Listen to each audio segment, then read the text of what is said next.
all 6 years of elementary school plus kindergarten, the one day that happened around the end of March was quiet as a mouse day. And if I'm going to be honest, it is what it sounds like. You go the entire 6 hours of your regular school day remaining silent, only being allowed to talk at lunch and recess. And the whole point of this day was not to lose a Cheeto in your bag. You would show up to your class and you would have a picture of a mouse you would draw and cut out, and a bag of Cheetos put on it. The only way of communication with you or the teacher or anyone around you was by writing on a mini whiteboard.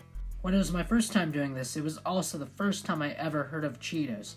I knew what Pringles, Lay's, Fritos, and Doritos were, but Cheetos were a whole new thing to me. In kindergarten I lost 1, first and second grade I didn't lose any, but by 3rd grade I lost 3 or 5. And I didn't really care because it was around that point where I learned how pointless this was, because let's be honest, I don't think 6 hours of complete silence is equivalent to a small one-person bag of Cheetos.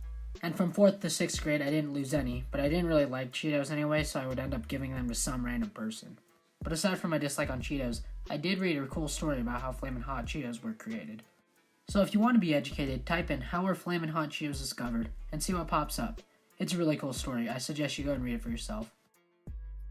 So, yeah, I guess that's all I have to say about Cheetos.